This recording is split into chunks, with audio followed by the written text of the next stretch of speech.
We would like to hope that the present series will advance two useful purposes. One is to contribute something to our historical and philosophical orientation in relation to ancient man, and the second, to unfold a more or less comprehensive method for approaching highly controversial issues. We know that the Atlantean Hypothesis is held to be a simple, inevitable fact by some, who are unfortunately in a position where they cannot too strongly sustain their positions. It is also held to be a myth by others who have inadequate means of supporting their negative point of view. Thus, actually, we are in the presence of a mystery story, a story which must be examined in the weight of such evidence as is available, recognizing with Aristotle that rational evidence is acceptable in any learned group. In other words, the workings of the reasoning faculties can as truly and completely demonstrate a fact as so-called scientific method.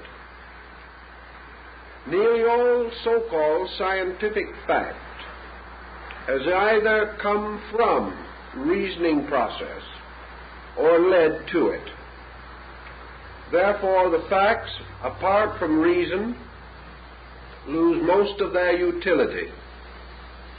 But reason, if trained, may achieve facts not demonstrable on the level of academic observation or experimentation.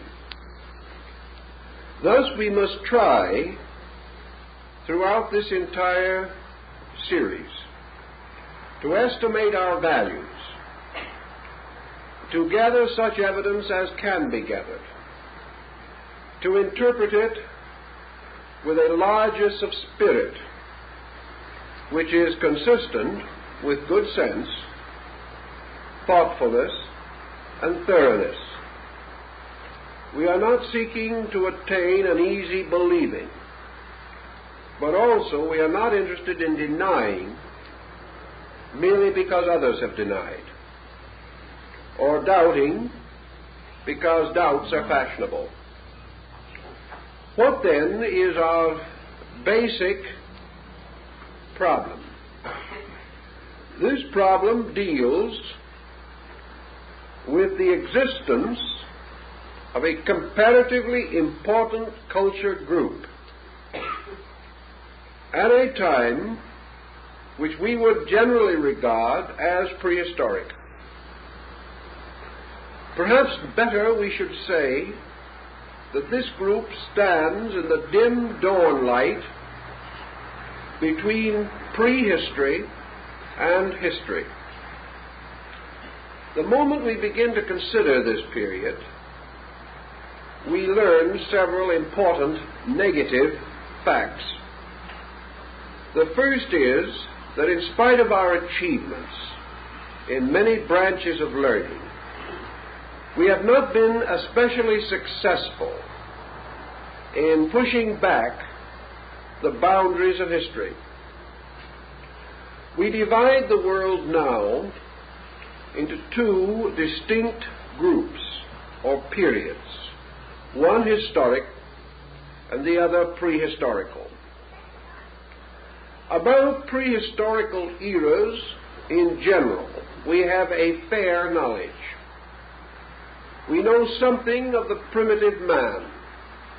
We have the Piltdown skull, the Neanderthal jaw, and things of this kind, which tell us that at a remote period, the primitive ancestors of humanity lived upon this earth, struggled against the natural hazards of their times, fought monstrous animals, and perished into limbo, leaving but primary and rudimentary artifacts or remnants of their survival.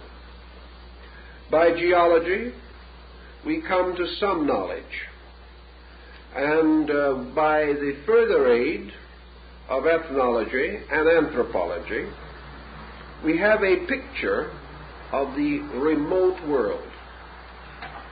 We also have a fair picture of the modern world, from the rise of the civilizations of Egypt and those which flourished in the valley of the Euphrates down to the present time. It is this strange, shadowy interval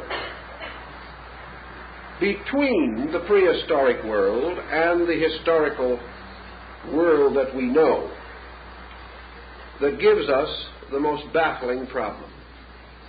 We are unable to trace the emergence of civilized man as we know him. We are also confronted with a curious circumstance that historical research sustains, namely that for the most part, history is the continuing record of the collapse of systems, of cultures, the decay of peoples, the decline of nations, the disintegration of empires. History is almost an unbroken record of things dying, fading away, falling into neglect and oblivion. Thus, our history of races is a history of decline and fall. Scattered around the earth are the prehistoric records and remnants of peoples called the Old People. These peoples we have neither any clear way of envisioning, nor can we adequately reconstruct their mode of life. For the most part, the records and remains of these people are to be found in stone, carving, or monument. To such we must add the usual accumulation of the ancient rubbish pile, broken pots, ancient decorations, primitive implements, and equally primitive ornamentations.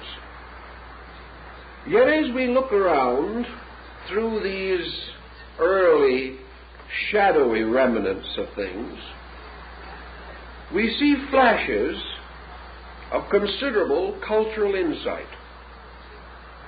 We do not know where this insight came from, but we observe a strange conglomeration of things extremely primitive and flashes of high genius. The artists who ornamented the interior of the caves of Spain and France with their prehistoric drawings were not, strictly speaking, amateurs. Today, modern art is seeking to capture the vitality expressed in these ancient prehistoric paintings. The masters of old architecture who have left the ruins of temples, shrines, cities, and monumental statues and memorials in various parts of the world were not strictly savages. They possessed an unusual ingenuity. They also revealed considerable mathematical, astronomical, scientific skill. Who were they? Where did they come from, and where did they go? One would think that persons specializing in these fields would be so intrigued by this riddle, that they would be impelled to examine it, to give it greater consideration. This might well have been the case had it not been the scientific world rapidly developed a mass hypothesis, a grand strategy, and was content to permit supposedly or obviously irreconcilable factors to remain comparatively unconsidered. It was much easier to ignore certain evidence than to change the grand concept which would not include it in a satisfactory manner. I think the problem in Mexico is indicative of the general train of thought. Down in the civilizations that extend from central Mexico practically to Peru, there are several schools of archaeology that have been hard at work for many years. These schools can be roughly divided into three groups of thinkers. We will call them the American, the German, and the Mexican. These three schools represent three degrees of caution. And wherever we come in contact with these groups, we have more or less the same experience. Not far from the city of Mexico are the famous pyramids of the sun and moon at San Juan Teotihuacan. These pyramids, which most of you have seen at least reproduced in pictures, are monumental structures, obviously planned, well executed by a highly intelligent group of artisans and architects. So we can assume that we meet three of these archaeologists standing at the foot of the Pyramid of the Sun. We turn to the American archaeologist and we say, when were these pyramids built? And if he is a forthright man, he will say, probably, we really do not know. But you must certainly have some opinion on the matter. Oh, yes, we have that. Where facts are few, opinions are numerous. Well, when do you think they were built? Well, I would think, says the American archaeologist, that they were probably built about the 12th century A.D., perhaps the 10th. And if we want to get very, very optimistic and run into danger of strong criticism from headquarters, we can suspect perhaps as early as the 7th or 8th century. But certainly they are post-Christian in their monumental construction. And why do you say that? Well, we say it because it was not until the rise of the Tarascan peoples and other groups in the Great Plateau of Mexico, until they had reached a certain culture level, they could not have produced these monuments. They have to be recent. So you then turn to the Mexican archaeologist and you say, what is your opinion? And he will say, well, we do not really know either. But from our researching and from our thought, we suspect that these monuments are older than the American school believes. We would like to suspect that these monuments might go back 1,000, maybe 2,000 years before the Christian era, and that they were built by peoples who preceded the historical group in the Valley of Mexico. This assumes, of course, the existence of a pre-Aztec culture in this area. And according to the German viewpoint, the existence of such a culture is intimated in the remaining records of the Mahua peoples, for they distinctly seem to imply that these monuments were ancient at the time when they first reached the great plateau of Mexico. So the German scientist is inclined to be a little more generous. Then you turn to the Mexican scientist, who actually is in a strange way in the best condition and position to understand the achievements of his own people. He has had his ear to the ground for a long time, is well aware of the legendary and lore that are definitely parts of the descent of our records in this region. And with a typical Mexican shrug of the shoulders, he will say, "We do not know when they were built, senor. It is our opinion that perhaps they were built 8,000 years ago, 10,000 years ago. But we are convinced that they are far more ancient than has been suspected. And that the only reason why the present fashion is to insist that they are recent is because our whole concept of culture is based upon the concept that man's more recent state indicates a superior attainment. Therefore, that the man of the dawn of time could not have produced such monuments. Our picture of him does not permit him to have such ingenuity and advancement. But remember that we have no picture of this man except the one we ourselves have invented, so that we are really locked by our own invention. We have come to a conclusion, and we are trying to make the facts fit into the conclusion. In other words, we are reasoning from a conclusion and not toward one. This is, generally speaking, the attitude in nearly all parts of the world relating to ancient monuments. The modern materialistic school insisting upon everything being recent.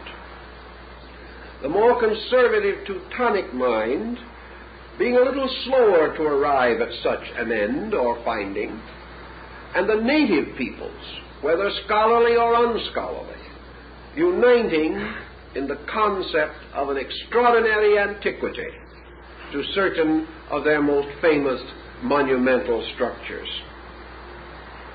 We do, of course, in some cases, enjoy native records. Our present tendency, however, is to assume that most natives are liars from the beginning, that either they have no knowledge of their own antiquity or have gone off into romancing and into myth and folklore to the degree that their records are not reliable. Actually, however, when we go back beyond a certain point, we have only mythology, only legendary, and only lore. If we eliminate these completely, we simply have no contact at all with man prior to the dynastic rise in Egypt. Thus we can say that some of these buildings may be recent, some of them may be ancient. Explorations on the site of the Great Pyramid of Kukulkan at Chichen Itza on the peninsula of Yucatan now indicates one building under another, and various estimates of from 9 to 15 structures inside of that one temple have already been advanced, indicating a sacred site rebuilt or overbuilt many times over a vast period of history. Thus, by degrees, the need for a concept of a culture, a comparatively advanced culture, appears over the horizon as we begin to seek reasonable or rational explanations for familiar things. So much for the physical level of our functioning.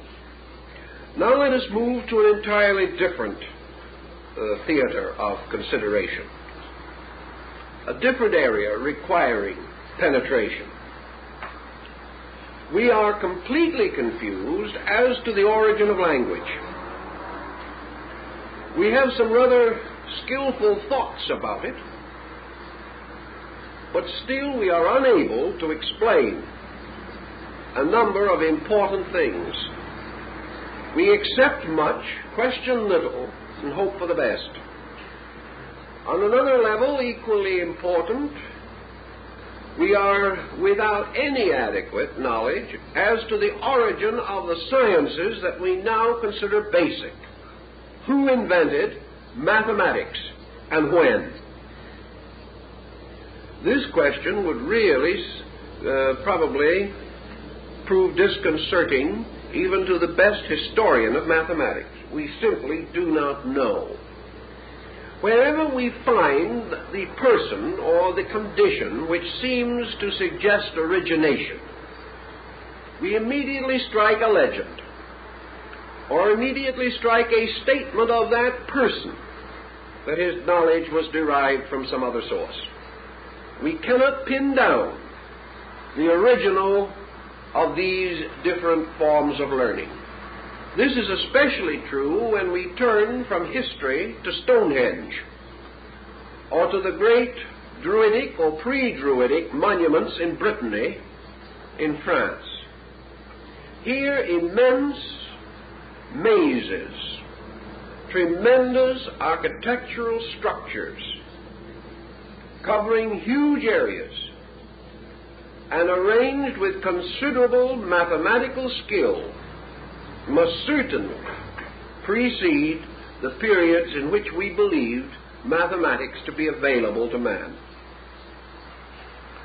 We are therefore searching religiously, philosophically, scientifically, ethnologically, anthropologically, for the beginning of the human race. Not its physical beginning, merely as creature, but the beginning of its ascent from savagery or a primitive state to the levels or to the platforms which can come within investigation by available instruments. Where, then, can we turn? Probably the only way we can turn is that in which most have turned, who have sought to penetrate the almost intentional wall of oblivion that has been built up by opinion, attitude, and prejudice between us and the origin of our own culture. Men like Baron de Prorock, seeking vestiges of ancient foundations off the coast of Europe. Men like Leo Frobenius, seeking the solution of the mystery of Africa. These men instinctively associate their problem with a prehistorical empire, or a prehistorical diffusion of high culture, and have found it convenient to accept the general term Atlantean to suggest that culture in the light of the celebrated account left by Plato. So let us think for a moment about Plato's record, as we are to deal first, in our first evening, with the Greek-Egyptian foundation of the Atlantic fable.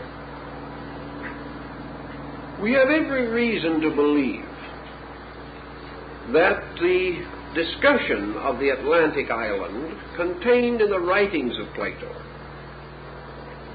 arose from the maturity of his years and has been preserved for us in the collected works of one of the greatest minds and the most admired intellects that humanity has produced. It would be difficult indeed to assume that the author of the Statesman and the Republic, the man whose mind so accurately and astutely estimated nearly every social and human problem, could have merely been fictionalizing, or have been himself easily deceived by some legend or lore. The actual story of Atlantis, as recorded by Plato, came to him from one of his disciples, a young man descended from the old Athenian lawgiver Solon. Solon, who flourished about the 6th century BC, was one of the 7 wise men of Greece. And it is very important to realize at this time that Solon is not included among philosophers, nor is he considered a mystic. He is not regarded as a scientist, and he was certainly not a theologian. Solon was exactly what our modern semantic association with the word Solon would indicate. He was a statesman. As a statesman, he was bound to the political and physical problems of his country. His primary contribution to Athenian life was a solution to the problem of the mortgage stones, which were heaped up on the corners of land to indicate various easements and various financial liens upon the properties. As during the course of centuries these properties changed hands and were mortgaged and remortgaged, a situation of considerable complication arose. The heaps of mortgage stones became so large there was no land left to till. So Solon had to fight with the problem of the ancestral and historical indebtedness of the Greek peoples. He solved this rather neatly, and also is remembered as the man who liberated the Grecians from the unhappy and difficult law permitting imprisonment for debt. It was not until the Middle Ages in Europe that this law was revived, and we are happy to say that it is now gone. If it wasn't gone today, there'd be no one out of jail. Now, Solon visited Egypt because of the general respect of the Grecians for the political and diplomatic skill of the Egyptian rulers. Egypt was a theocracy, uniting in the person of the pharaoh both priest and king. Egypt was also deeply versed in ancient laws and had a very skillfully developed system of legislation and jurisprudence. Solon went there, not in order to discover lost continents, but to find out some way to remove the mortgage stones. It was during this trip that the priests of Sais communicated to him the legend of the lost Atlantis. Solon was profoundly affected by the story, which he undoubtedly received as an historical fact. He was shown a pillar of mysterious metal, which was said by these priests to have been erected prior to the destruction of Atlantis, and to have carved upon its face in hieroglyphics the story of the great catastrophe. Solon, hastening back to Greece, became involved in the proper administration of his statecraft problems. Being a man of advanced years, he tells us that he was unable to advance and philosophize the story of Atlantis.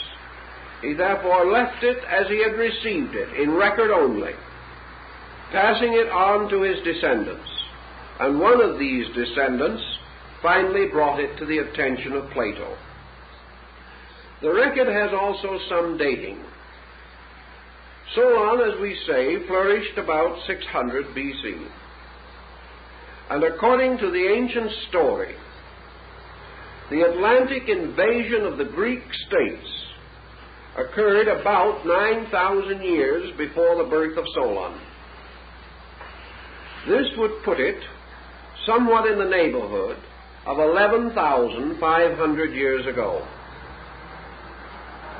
This kind of dating brings us into an arena of timing in which modern man has almost no records. a period in which, however, it is inconceivable to him that a great culture could have flourished. Remember, this culture was important in the terms of the Greeks and Egyptians. Therefore, we have every reason to assume that whatever this Atlantean culture was, it was not like ours, but if it had a parallel, would have been more like that of those ancient nations of 4,000, 5,000, or 6,000 years ago, with which we have some historical acquaintance. According to the Egyptians, the Atlanteans attempted the conquest of Europe. And in the course of this conquest, they moved apparently without opposition until they reached the Greek area. And here they had their first serious adversary. During the wars and struggles which ensued, the Atlantic continent sank, leaving the armies that had reached Europe and undoubtedly had permeated a large part of the European area without a homeland, without any place to return. Also, undoubtedly, at that time, this disaster was far less significant than it would have been in terms of a modern military expedition.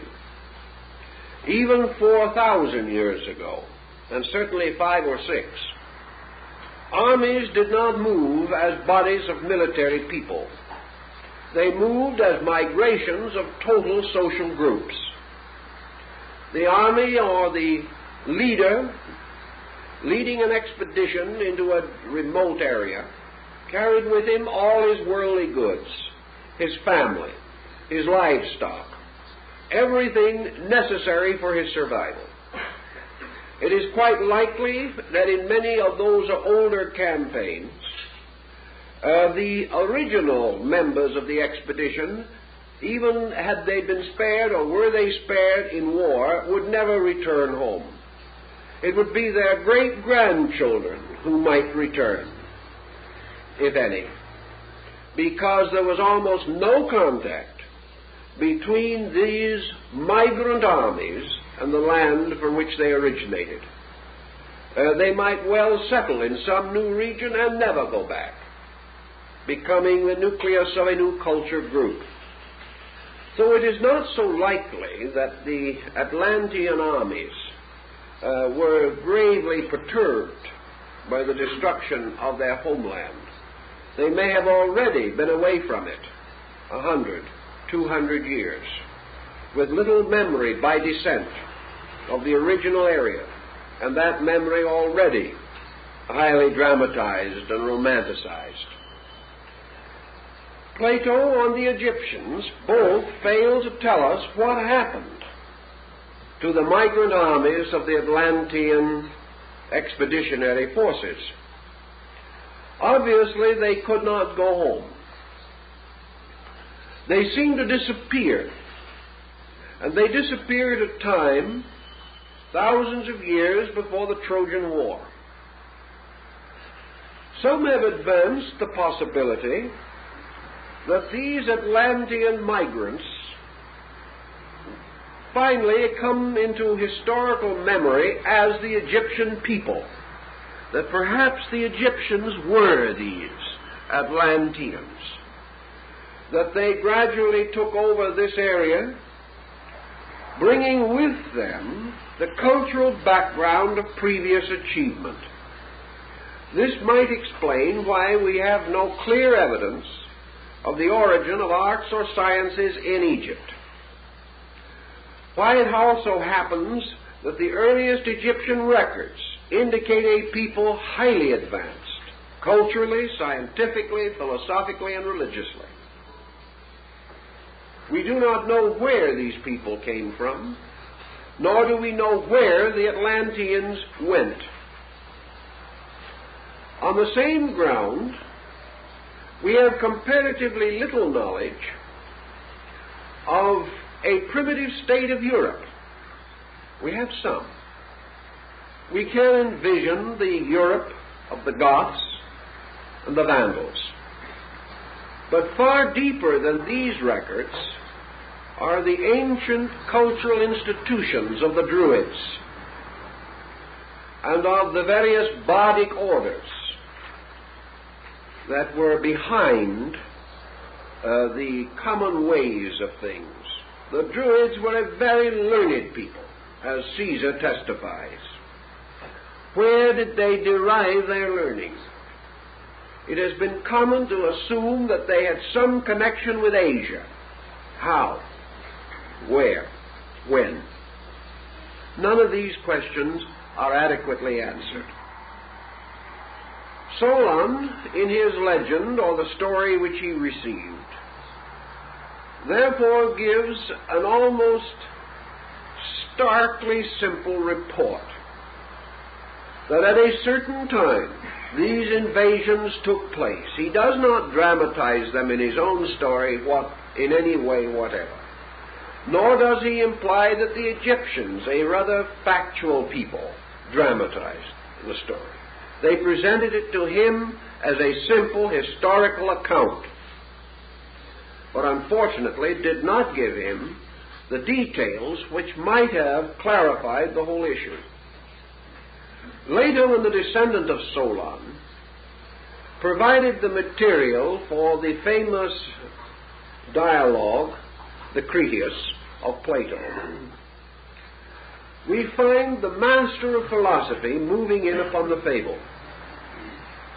Plato gives us an account far more explicit than that of Solon, in much greater detail and with much more glamour. Where did Plato secure the material for this embellishment? No one knows.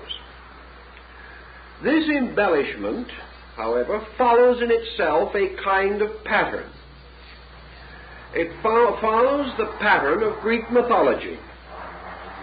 It assumes, therefore, that when the 12 deities divided the earth, that the seas and the great oceans were assigned to the deity Poseidon, and that from him and from his descendants came the mysterious empire of Posidonius. Thus, Plato, borrowing again from mythology, declares that Atlas, the man who carried the world on his shoulders, was an ancient Atlantean king. And Plato further points out the tremendously vital code of laws given by Poseidon to his people and to his children, the laws which became the basis of the great legislative system of the Atlantean state. These laws, incidentally, are practically identical with those set forth in the basic code of the great Babylonian Chaldean system, the Code of Hammurabi. Thus we have Plato implying that a great culture, a powerful religion, important mysteries or secret religious institutions originated in this great Atlantean nation. Plato then explains to us something that, can it be demonstrated, would be of the greatest importance. He speaks strongly of the maritime achievements of the Atlantean peoples. The great city of the Golden Gates on the island of Atlantis was actually a vast harbor. And into this harbor came the shipping of the Atlanteans, who were a great mercantile people.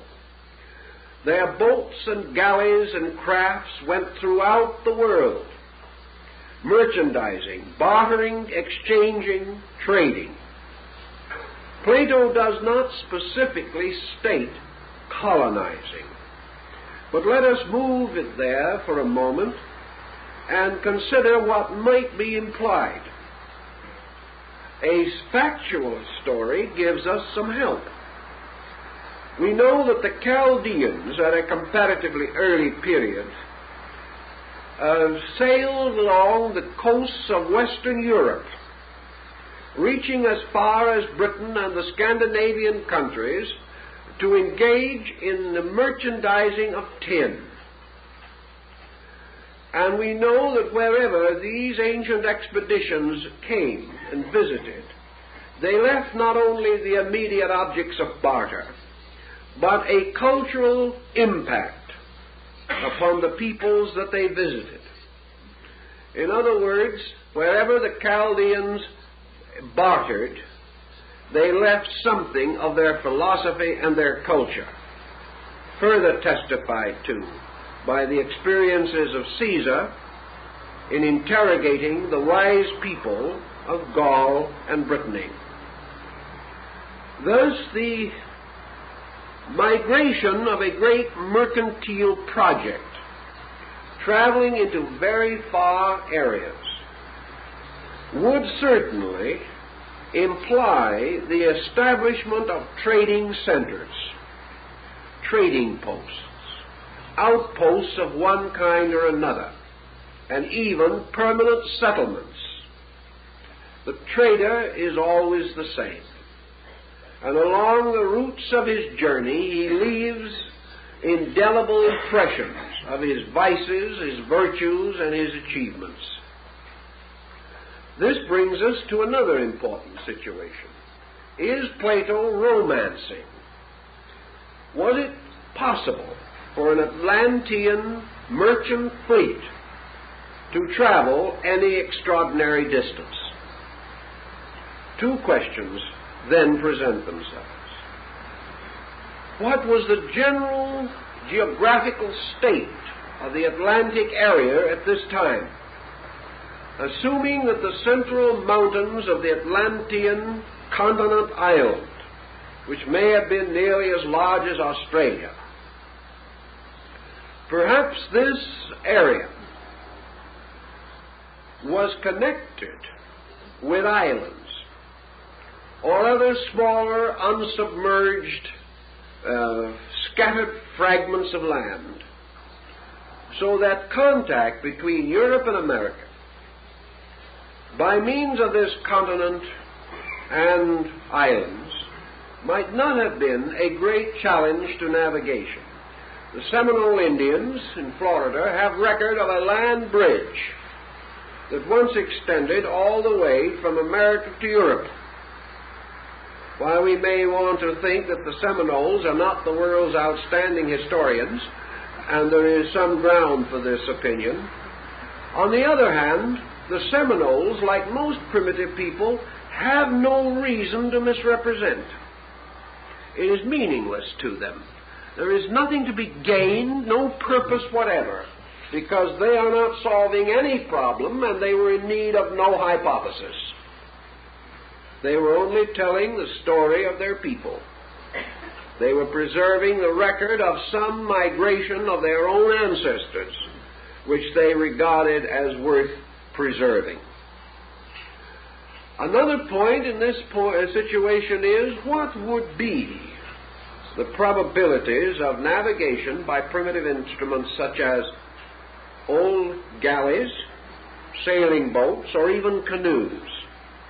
There are at the present time in the Polynesian islands huge canoes which have cruising range of over 2,000 miles. This, therefore, tells us that long journeys were not impossible. We know that these canoes are really, in skillful hands, far more practical, serviceable, and efficient than the tiny ships with which Columbus crossed the ocean. That the ancients had the possibility of ships equal to or better than those of Columbus, we have no reason to doubt. The Egyptians, during the dynasties of the Ptolemies, had a great galley of state in which they entertained distinguished guests, which had not only sails but 3 banks of oars, 2 swimming pools, and a grove of live fruit trees on the deck. We are not informed as to just how seaworthy the ship was, but at the same time, the idea of large vessels certainly goes back much earlier than the rise of the Hamburg American line. Also, it was not important that such journeys be rapid or immediate, because these people were not leaving relatives at home that they wished to get back to by the holidays. When they left, they probably never expected to return, so they took their relatives with them. The Japanese are convinced that exploration from their shores, as early as the 12th century, reached by degrees as far south as Lima in Peru. And we know that on certain currents, it is very certain the Chinese reached the coast of California at least 600 BC. Therefore, empirically, we cannot say that a considerable mercantile could not have existed, especially if the distances to be traveled were greatly reduced by a large land area in the midst of what is now the ocean.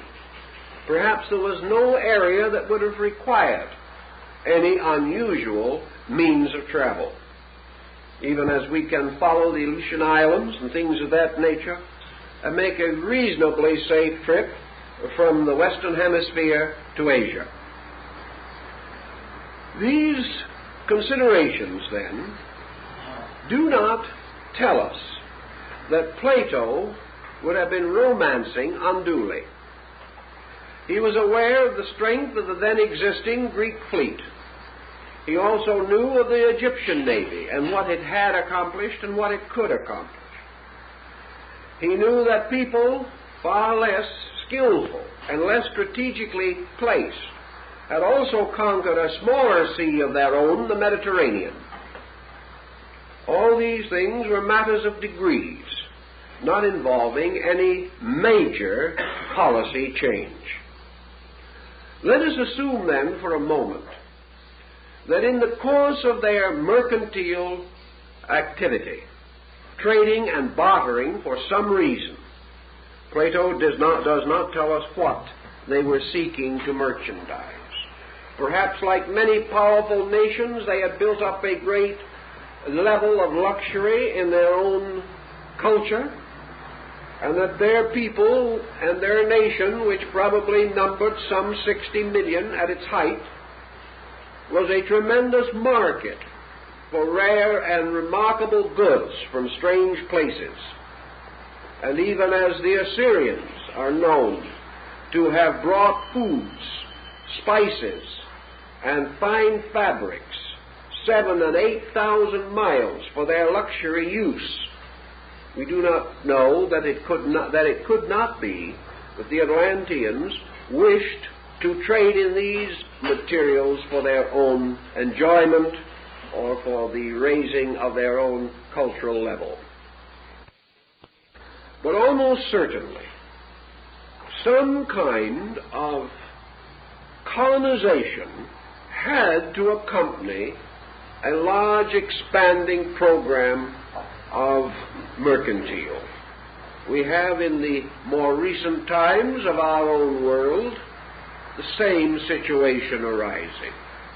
The expanding power of the British Empire in the 17th and 18th centuries resulted in a vast colonization program, the establishment of such groups as the Virginia Company, the Hudson's Bay Company, the East India Company, and others, for the purpose of distributing these various wares which could be gathered from other countries.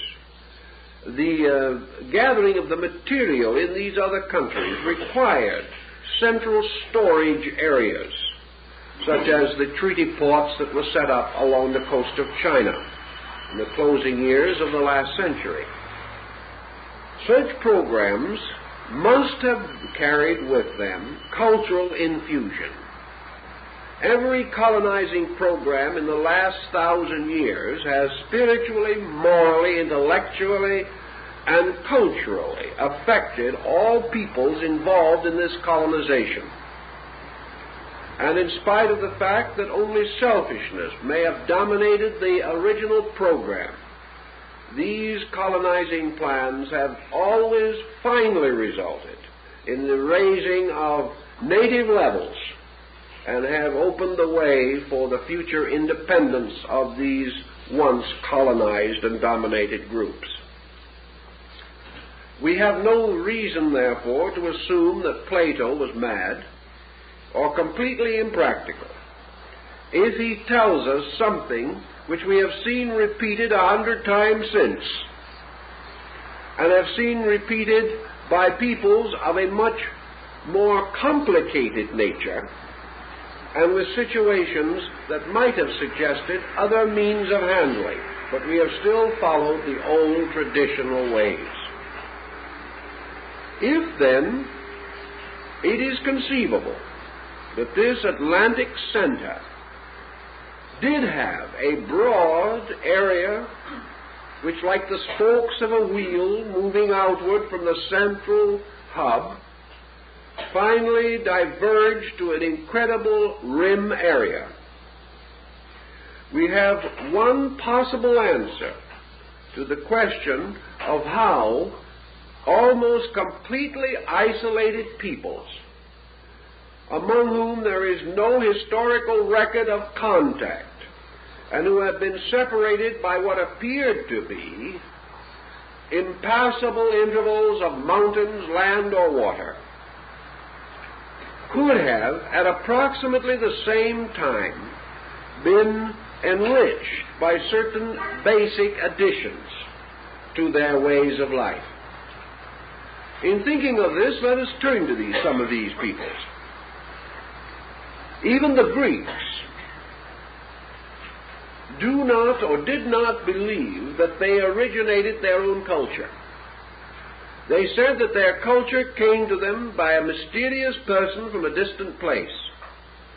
If you go into the Polynesians, if you go into the Northwestern American Indians, or the Southwest Indians, or the old Iroquois League, or the Plains Indians, if you go into the Eskimos' culture, or to China, Japan, India, Persia, Syria, Assyria, Egypt, there is not one of these culture groups that will take the responsibility for having originated its own culture.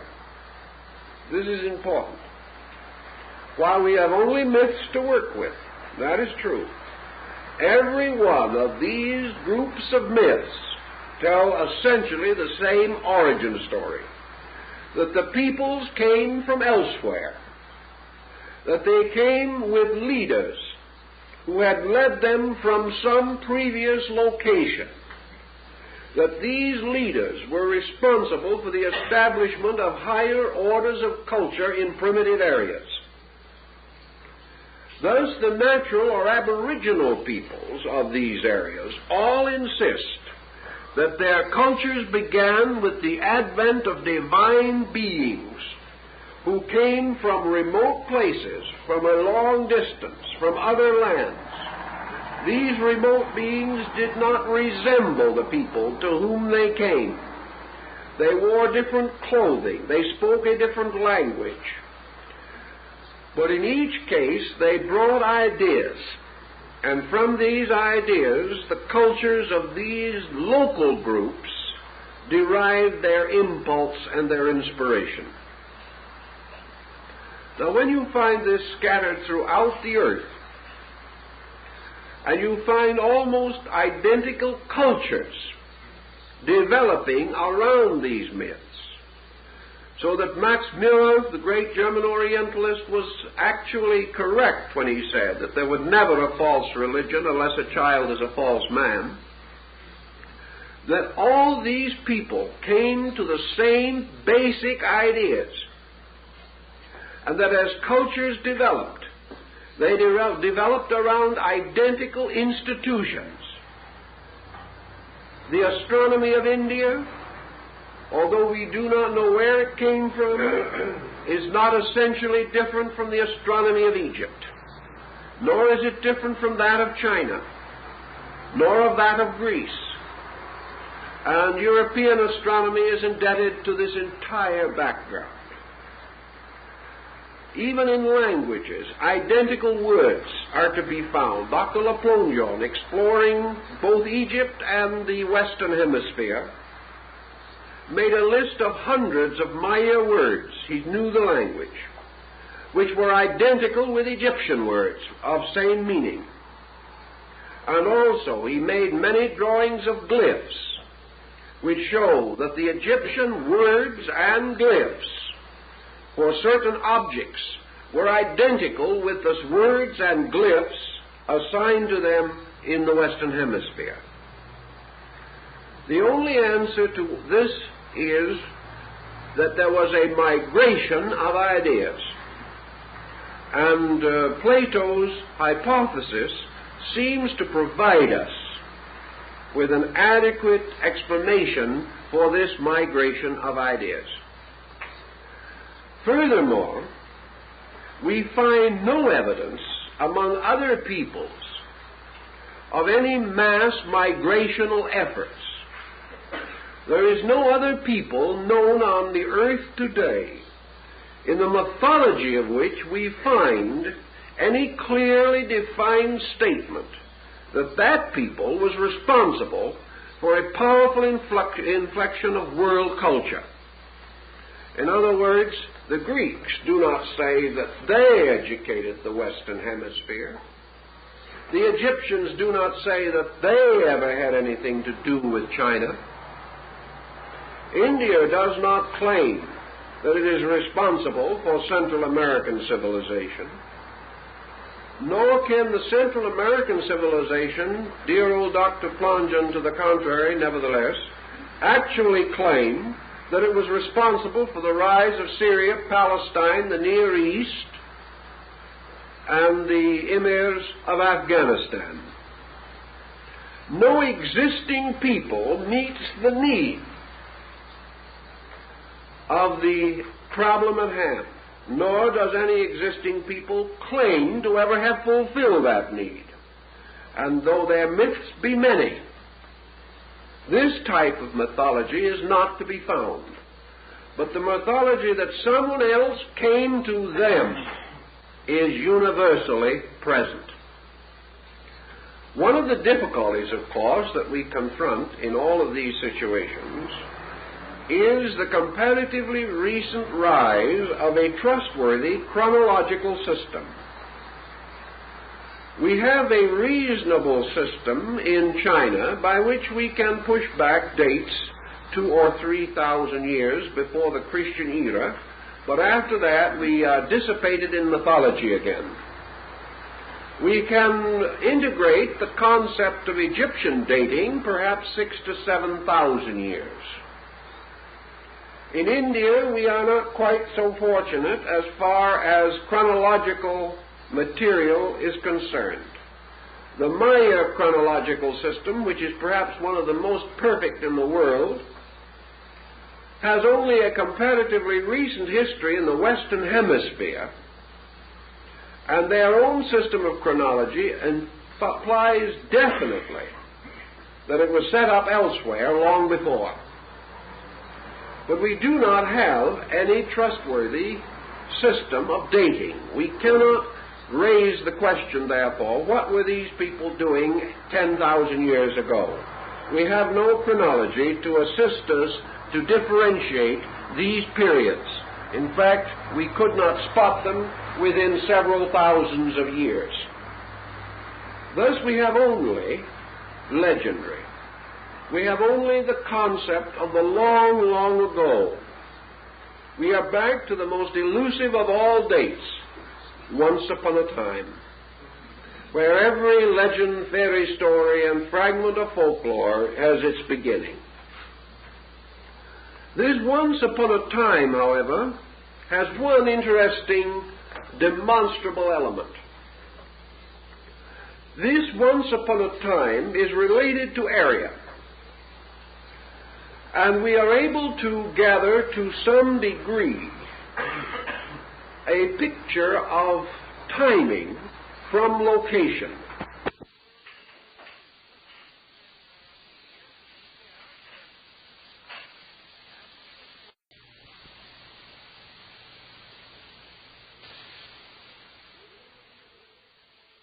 We are not even able to fall back upon the trusty old tree rings, because we don't know which trees were there at the moment. We have no way of actually clearing this situation. We have only the broad picture of many peoples to whom things happened once upon a time. We do know, however, that this once upon a time was already in vogue and well used, being accepted as ancient lore as early as 7,000 years ago. We know that the ancient peoples of the valley of the Euphrates and of Egypt referred to ancient times in their earliest recorded works. So the historians and the storytellers of the old dynasties were using once upon a time just as we are. And this must imply that the term originates prior to the rise of these historical states as we know them. If then we shall assume some of these things, we must turn back now and try to appraise our Atlantean. What manner of man was this? Who was he? What kind of a person?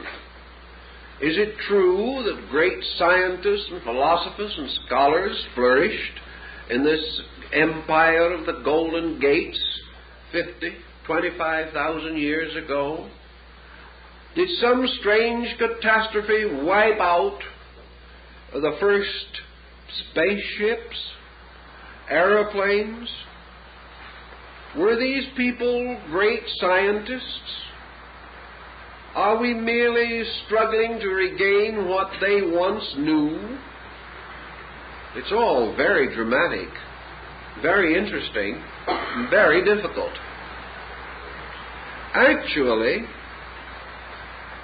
we have to develop our premises very largely from the only record that we have in the Near Eastern area, in the Mediterranean area, and that is Plato. He tells us that they had great laws, good laws. He tells us that they built a great temple to the deity Poseidon, and that in this temple was a magnificent statue of the deity, that these people worked precious metals, that they were able to plate the walls of their city with orichalcum, a mysterious metal of the greatest hardness, like the plates or scales of a suit of armor.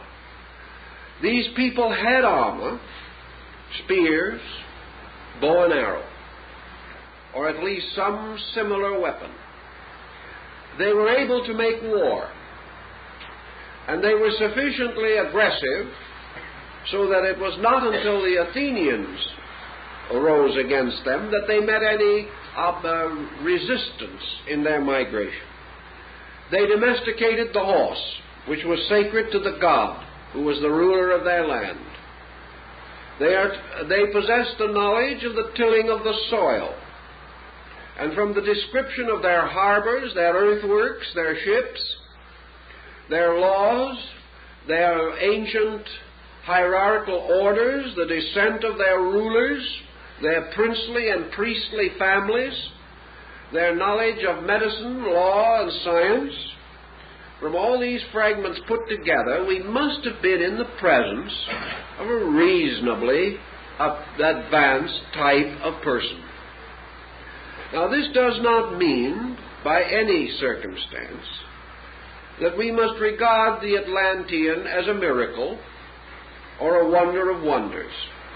All we need to do is to see him standing in the background of the ancient world, standing against the background of the great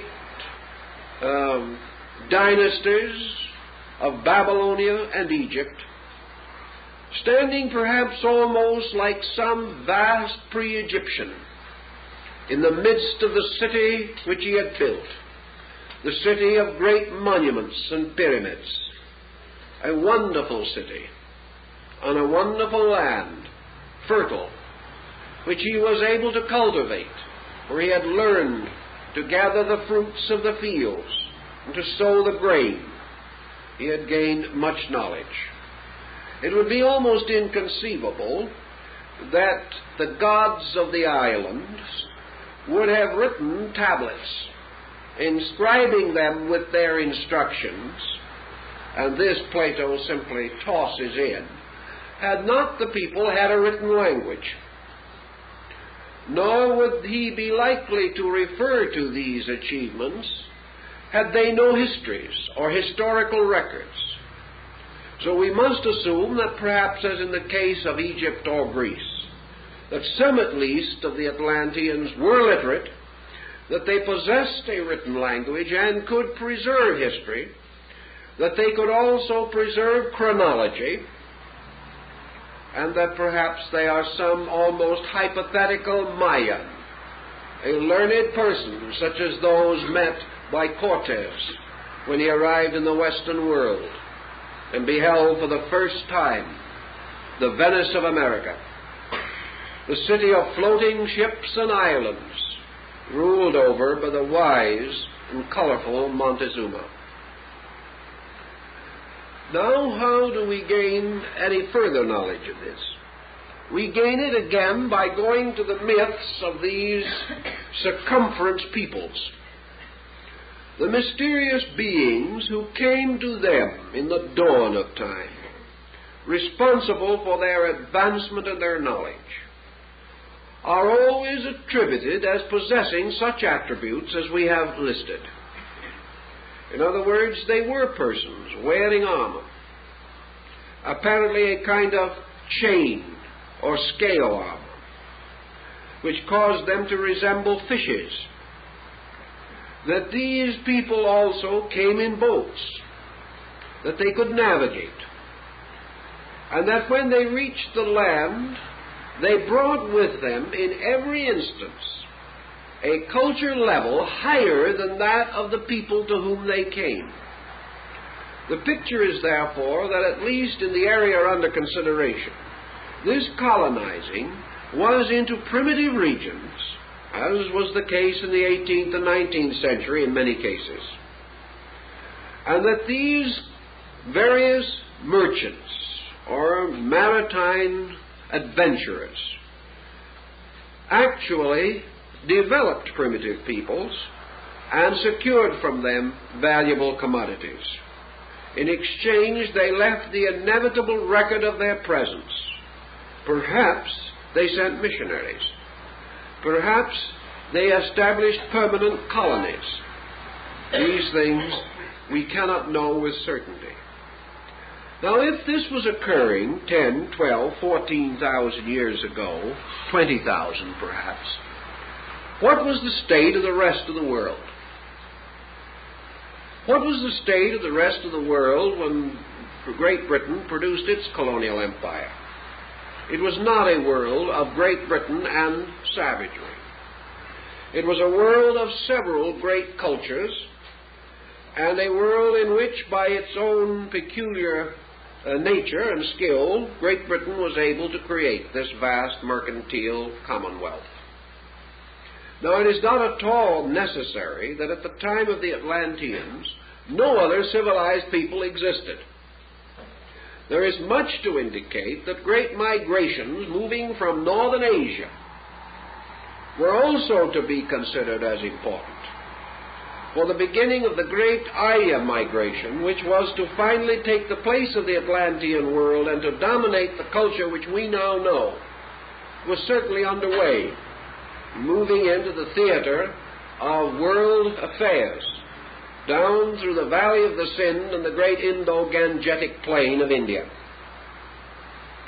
It is quite probable, likewise, that the migrations of this Atlantean area might have carefully avoided large and powerful nations that also had existence.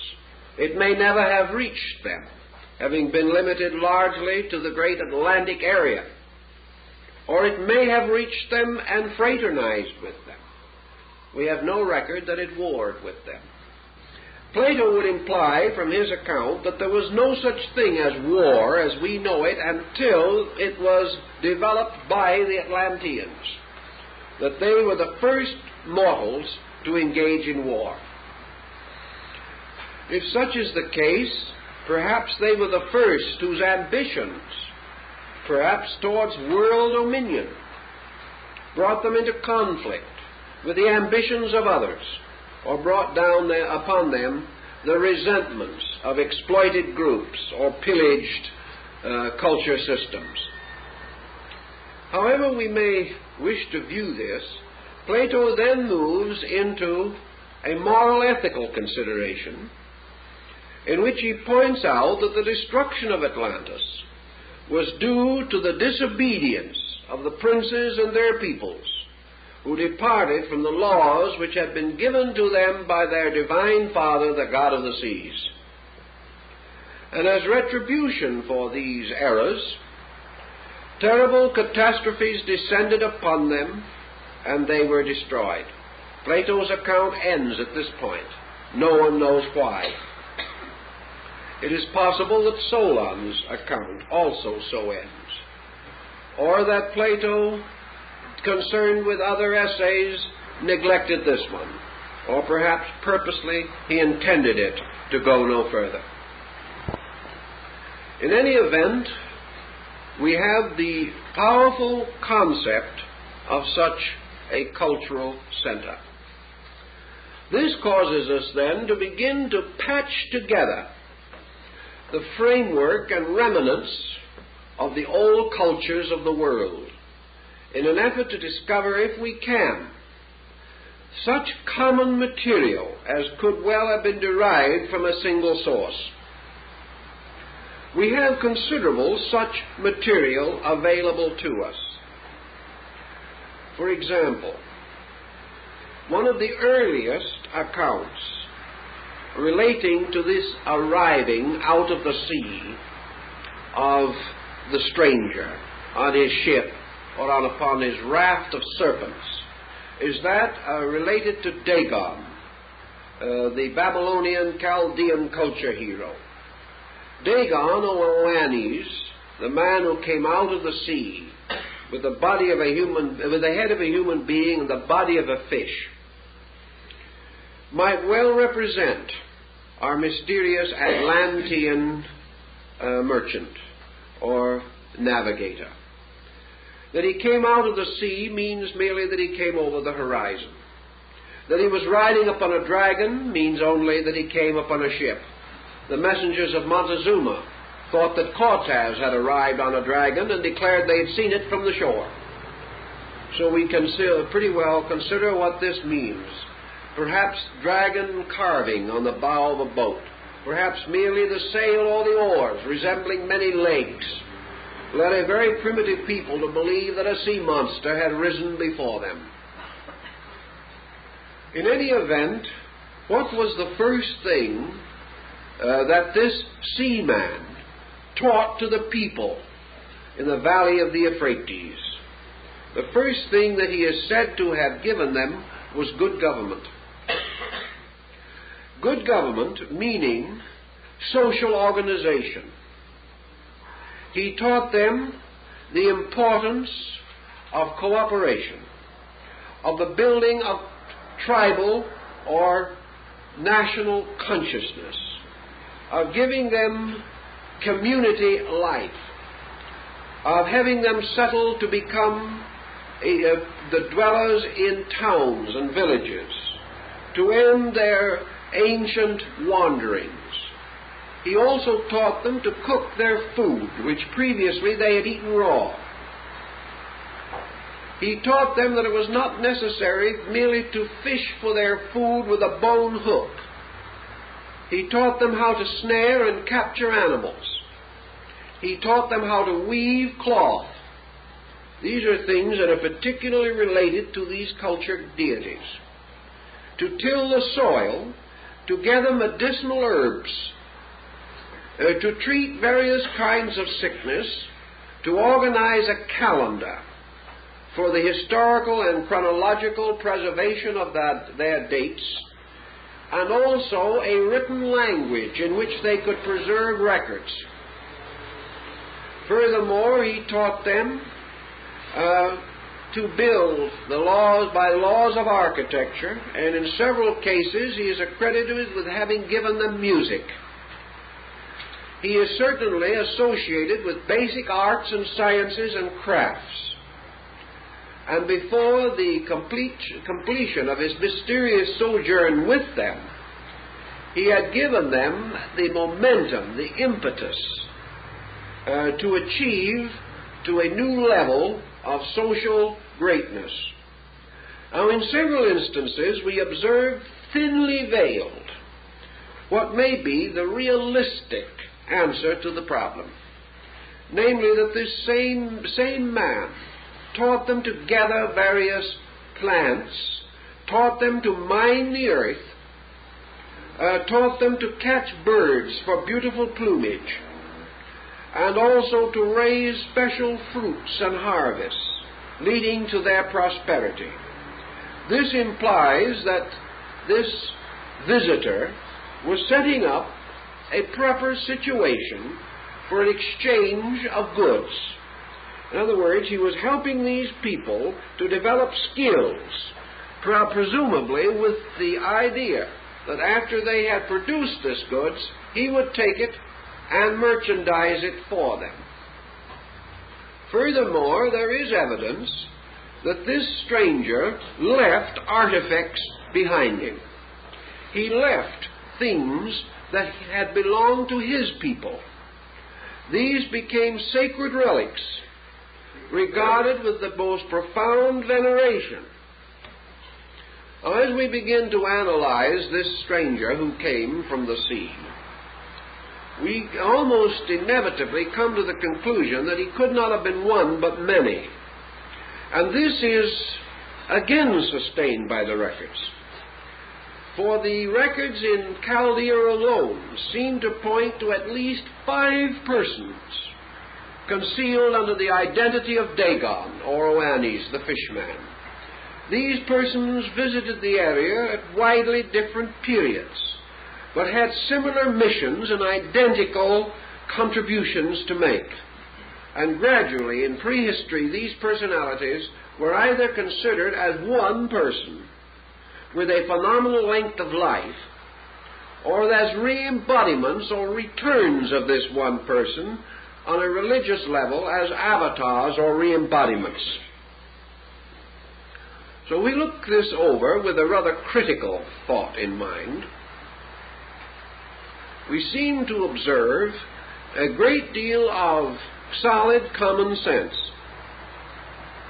We have someone coming at that time to a people, establishing perhaps, as in the case in Mexico, where it is said Quetzalcoatl brought with him a retinue of persons of his own kind and established a kind of court or community. In some instances, the emphasis is upon religious matters, but always it is upon advancement. And in every instance, the same second act takes place.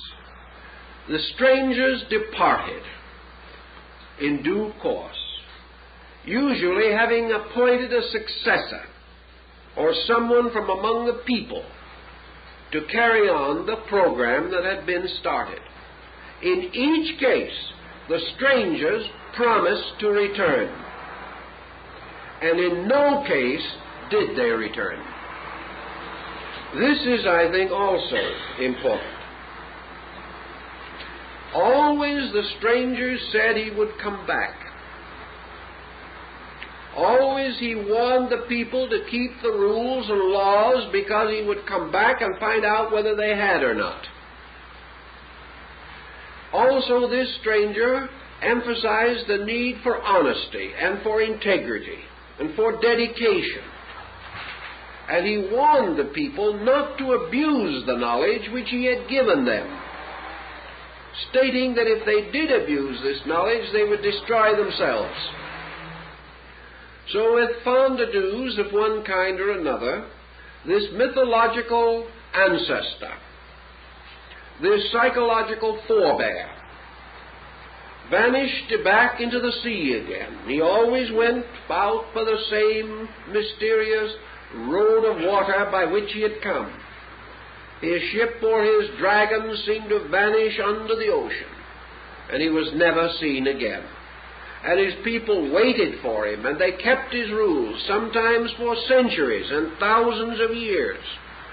And many, even in the world today, whether we realize it or not, are still keeping those ancient rules and still waiting for the return of the hero who came out of the sea. Where you find this maybe in 40 or 50 scattered culture groups, it has to have a meaning. There has to be something under it. We can say psychologically that perhaps it originates within man. This can be advanced and sustained with some logic, but it does not explain the lack of certain growth factors. These primitive people say and demonstrate by their later action, yesterday we were savages. Then this man came, and immediately we were no longer savages.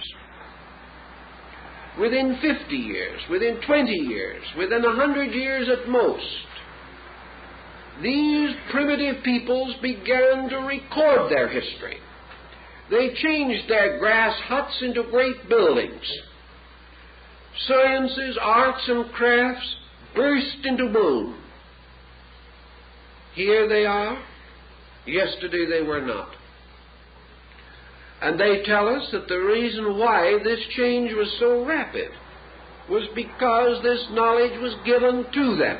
It was not evolved the slow and difficult way requiring thousands of years of gradual cultivation. This was given to them as a kind of birthright, a heritage. And they took it upon themselves, and in a very short time gained astonishing proficiency. Consider the modern situation. As a result of the entrance of higher culture groups into primitive areas, many backward areas of our earth have been completely transformed in 150 years. We know this is happening, and we know that within the next 50 years, many new states and nations that 200 years ago were savages will sit as civilized human beings at the tables of our conferences. Thus rapidly does this contact bring with it the change in the state of things. This may also explain why, under the tremendous impulse of this almost divine mystery, for with ancient peoples everything that cannot be understood is sacred, under the impulse of this hero and the legends rising around him, small groups of persons became the custodians of the deeper phases of his laws. The knowledge that he could not or would not wish to have forgotten was communicated to the old ones, the priests. They apparently were among his earliest converts, the local native wise men. He formed them into schools, into a kind of group of elders, perhaps his form of a privy council or of a legislative body to surround him and protect him and advance his projects. When he was gone, these legislators he had trained became the keepers of his wisdom. They are the ones that then proceeded to initiate young people into this body as time went on so that the secrets could not be lost. In some cases, the secrets were lost. Some cultures became totally extinct, and we have no remnant or record of them as surviving. In the stronger and more healthy groups, however, there was survival. And this survival means that in a reasonably short length of time, these peoples emerged almost simultaneously or very closely allied in time sequences. And that suddenly the curtain of history rolls up and we see history. And we see it coming into our understanding. But behind this history is nothing but secrets. Ancient institutions dedicated to the gods, to the sciences, to the arts, and to the religions. Each of these gods part of a strange order of beings. Now let us remind ourselves of one other thing, that even in the times of Plato and Thales and the other great Greek thinkers, there was a hypothesis strongly held that the gods had originally been mortals. Also, among the Egyptians, Plutarch tells us that the great gods of Egypt were antediluvian kings who had been deified after death. Now this has more or less disappeared from our thinking, but perhaps it also has a bearing upon this present consideration. We do not mean to imply that all religion rises merely from prehistoric history. We do mean to imply, however, that between man as a worshipping being, worshipping the great creative principles of life, and man in his present complicated theological structure, there is an interval of interpretation, of impersonation, of personification, by means of which hierarchies or pantheons of divinities have arisen in nearly all parts of the world. These divinities, in most instances, like the Olympian gods, the Aces of Scandinavia, or the great Egyptian gods of Philae and Luxor, these deities have their stories. They have their histories. They have legends about them. They have their persecutions and their problems, their fortunes and their misfortunes. They were sometimes victorious and sometimes defeated, and they were subject to most of the moods that mortals can understand. The Egyptians and Greeks believed that these secondary orders of deities might very well have been originally human beings, living at a remote time and with unique achievements, by means of which they became the patrons and were recognized as divine by lesser peoples to whom they brought culture and enlightenment. This would again fit into our hypothesis. If, for example, there was a cultured people, a highly civilized people, that took some kind of a paternal interest in the then wandering nomadic tribes that are now the nations of the world. If such cultivated persons existed, we have no record of them whatever except in that mysterious account of the time when the gods walked the earth prior to the rise of the ordinary human way of life. Every people has this account. The account that once upon a time the gods were among them, taught them, worked with them, gave them their privileges, established their priesthood, set up their monarchies, so that ancient peoples all believed themselves to have been descendants of deities, and even the Emperor of Japan believes that his dynasty goes back to the goddess Amaterasu Omikami, the goddess of the sun, a divine being from whom a human dynasty proceeded. Everywhere it is the same. Ancient rulers governed by the divine right of kings, and this divine right was by descent from the heavenly kings that preceded the human rulers. This thinking could take considerable interpretation. For it could well be that behind the history, this dim band that we cannot penetrate, is the band of these ancient gods. Now let us appropriate a scientific, philosophical, psychological thought. Supposing we assume that 6,000 or 7,000 years ago, primitive men, having attained, however, a measure of culture, began to contemplate their own origin. Suppose, for example, that the Eskimo or some of the totem Indians had a long history and were going back to try to develop a concept of where they came from and who these great gods were from whom they were descended. If they could go back to the earliest forms of their legends, there's one important thing that we must bear in mind. It is very difficult for any people or even an individual to imagine clearly a state superior to himself unless he is in the presence of example.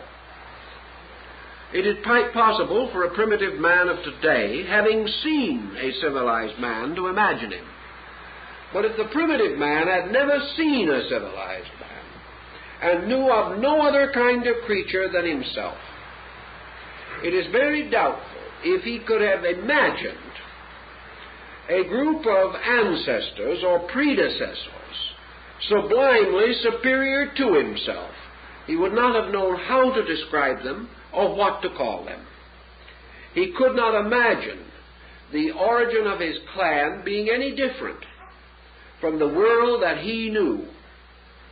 Yet our primitive forebears, arising from a primitive state, all had a clear concept of the existence in the world prior to their time of a culture system supremely advanced beyond their own.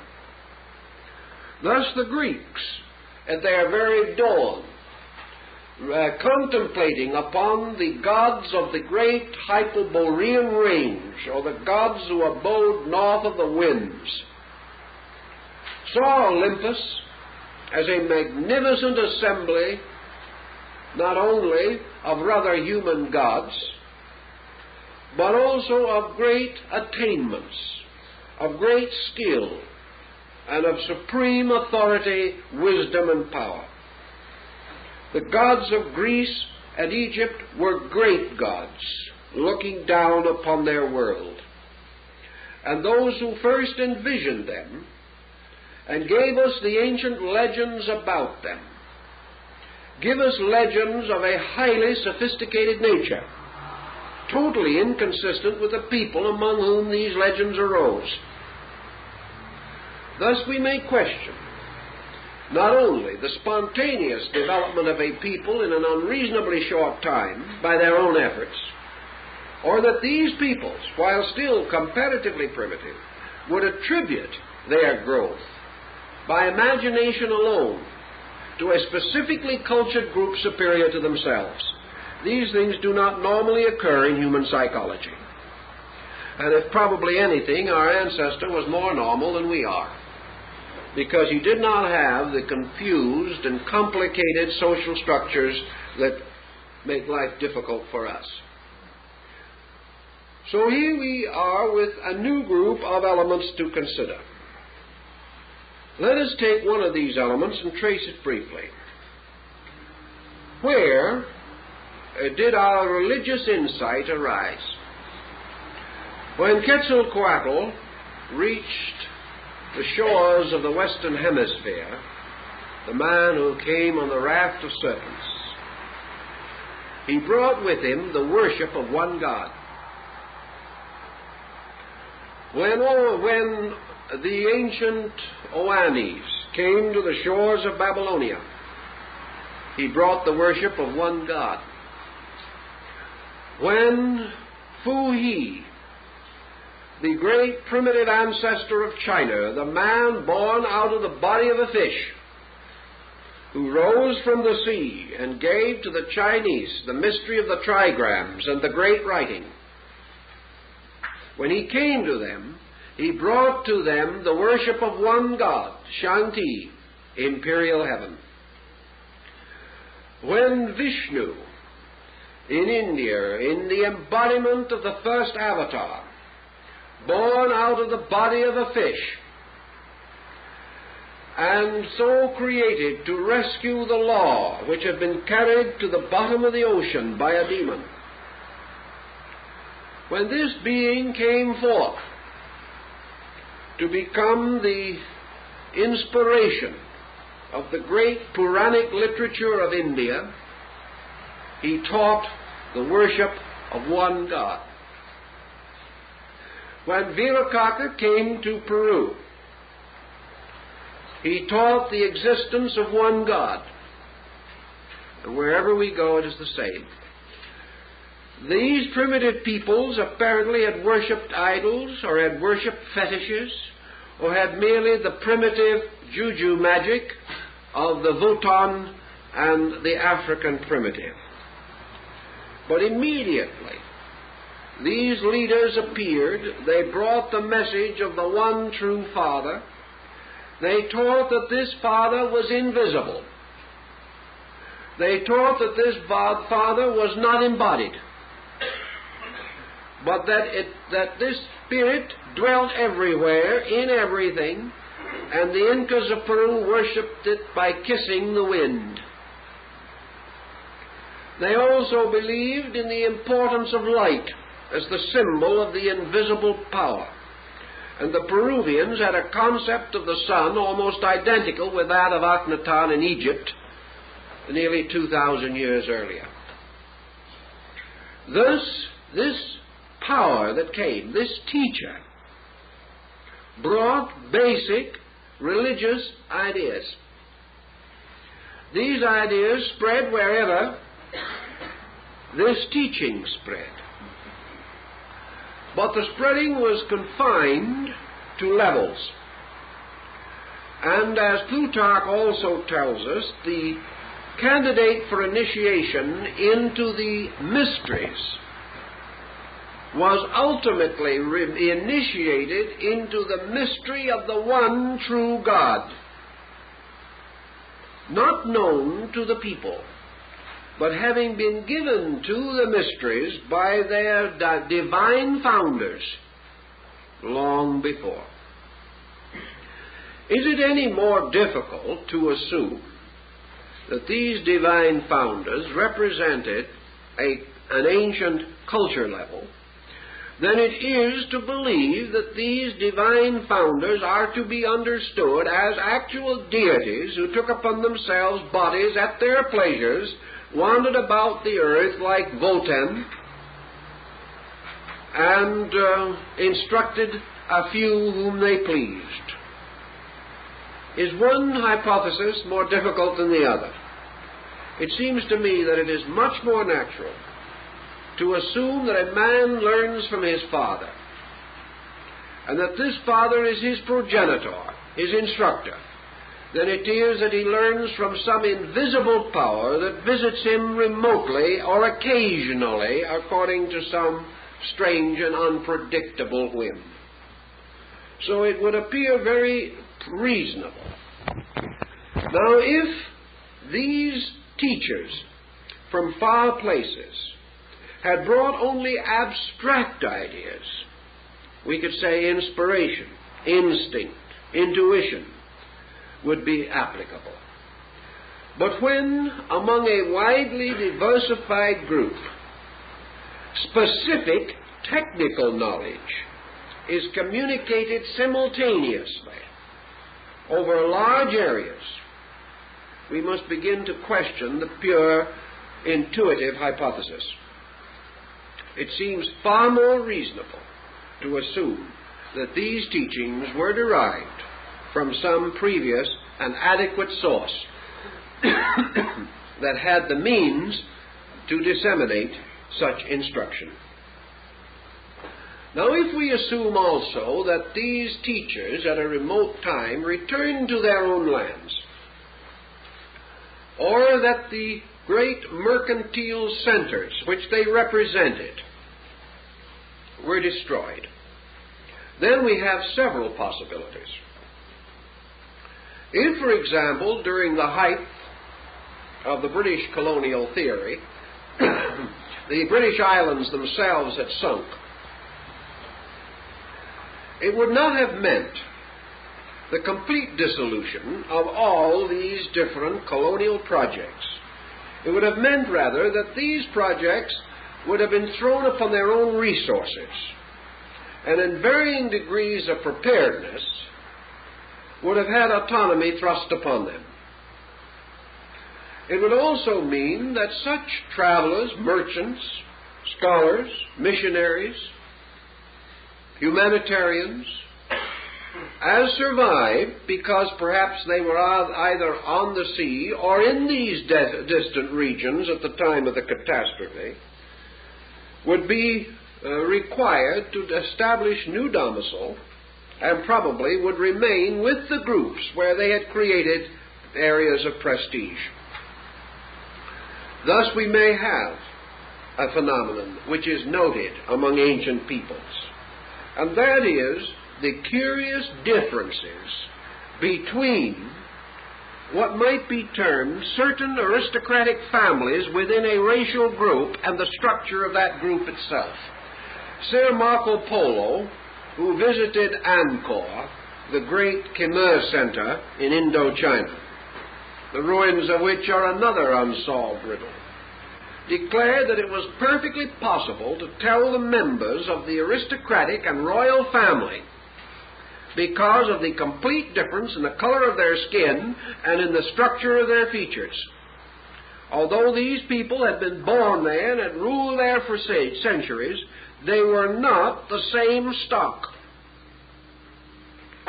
Now, the legends in that area are also rather explicit, and the concept seems to suggest that in all possibility the Atlantean group may have lain at the root of dynasties in areas under their control or domination. That this group intermarried, or perhaps selected certain racial stock for the extension of its own sphere of influence, and that there may therefore be definite traces of Atlantean bloodstream in non-Atlantean peoples who were reached at that time, and whose achievements centered around certain heroic groups within their own structure, as, for example, the caste system in India. We have every reason to believe that this caste system was set up deliberately to prevent the mingling of the bloodstream of the Aryas from the north, who were coming down into India, and the ancient primitive stock of the Dravidians. To preserve the dynamic of the new bloodstream, the caste system was instituted. There are small caste systems on practically every island of the Polynesians. There are small caste systems in every tribe in Africa. These caste systems seem to speak of the descent of certain families that had custodial rights at ancient times, and the proof that there was a setting aside is in the structural difference in these classes, a difference which cannot be accounted for by any difference of opportunity or environment, or any known difference of racial background. Thus we have the possibility, which has been long affirmed, that the religions of man came from these semi-divine beings, that these religions are all aspects of one faith, that this one faith, or the Vedas, the law, that this faith had its root in some central religious core, and may very well have been the religious code of Atlantis. It is very close to the pronouncements given by Plato concerning the nature of this code for the government of the Atlantic islands. Also, although Atlantis was an empire kingdom, the laws were such that they consoled Plato tremendously in the development of his concept of democracy. The liberties, privileges, and rights of the Atlantean peoples indicated a high degree of socialized attainment. This attainment could well be the impetus which caused other peoples, receiving it for the first time, to feel that it led them out of bondage and brought them a new vision of the dignity of man. This whole problem, then, would rest upon what would happen if this hub area, as Plato has described, was destroyed in 24 hours, carrying with it to death nearly 60 million human beings. If such a catastrophe occurred, it would mean one of 3 or 4 circumstances. First, the breaking down, the collapse of this colonial relationship, insofar as those more remote areas which were seldom reached and only occasionally contacted were concerned. Such areas would have only a dim legend at best of some strange person that came to them, changed their way of life, and never returned. The second group, where more permanent voyaging had set up some type of semi-permanent structure, would have the more clearly defined social impulse to go on, to build empire. A third group, in which perhaps would be involved some of these Atlantean survivors themselves, who thereby took on and took over the rapid progress of certain social and racial groups, might have resulted in the rise of the mythological kingdoms of the remote past, these brilliant and wonderful states that came out of nothing and flourished and gained so vast a reputation that men believed that they belonged to the gods. These Atlanteans who stayed could well have been gods walking among men, living with them, as Quetzalcoatl is said to have lived for many years, and finally either dying or departing. One interesting point in connection with this story is that although these gods did come and perform these services and were apparently divine beings, most of them are reported to have died. 2 things. Either they went back to the sea, or else they remained and died. There are a number of accounts that they did remain and die, as for example the mound for the god Odin, or Wotan, which is still to be seen, the grave near Uppsala in Scandinavia. An ancient monumental mound said to be the graves of the gods. That these gods died of various causes is also suggested. And in some instances, the legends are so confused that it seems as though later generations, trying to preserve the heroic nature of these deities, did not wish to let it appear that they had died. Yet Osiris died at the hand of his brother Typhon. The ancient gods and godlings, though greatly revered, were in a strange way mortal. And out of this mortality came this descent, this benediction by which a new generation of rulers came into existence. And among some tribes these were supposed to be the continuous re-embodiments of the same ruler, as in the case of the Dalai Lamas and Panchen Lamas of Tibet. Thus, many things fitting together fit into Plato's narrative. The problem of disobedience, which caused the destruction of Atlantis, might also very well play into our situation, because these peoples are regarded as the originators of war. And war certainly was among the earliest indoctrinations of mankind. That primitive warfare probably existed in the most primitive society, we do not doubt. But the great political development of warfare also emerges in the dawn of modern time, in the dawn of our historical period. Yet there are scattered about the earth's ancient battlefields in which highly trained troops went into war thousands of years ago, thousands of years before the conquests of Alexander and Caesar, and perhaps long before the siege of Troy. The machines of war, the instruments, and the political and military theories of war also come down to us from a long, long ago. All of the nations had these things, had them as they had the better gifts and wiser givings. And by degrees we see this emergence. We see a great period of glory at the root, at the beginning, a tremendous virility, a tremendous vitality of consciousness, the magnificence of Babylon, the transcendent beauty of the great classical civilization of Egypt, the wonderful glory that was Greece, the ancient grandeur that was Rome.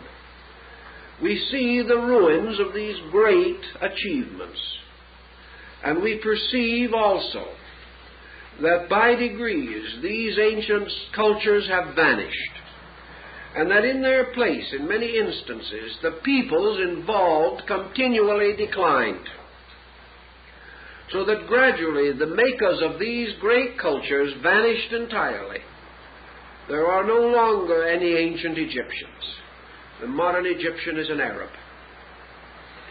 His dynasty of old is gone, and history closed him off almost 2,000 years ago. Yet he had a great time and fell into darkness.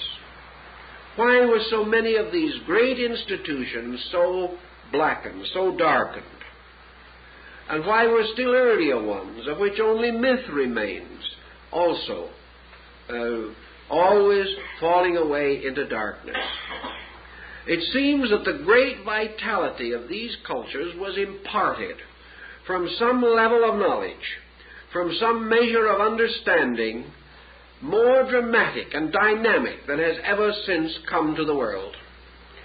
That these early impacts lifted men dramatically to a great achievement, and then came the story of life as we know it, the story which is nothing more than man drifting away from the truths he has learned, compromising, selling out his principles, leaving the ancient footings of ethics and ideals, transgressing the laws of the great beings who came to him in the dawn.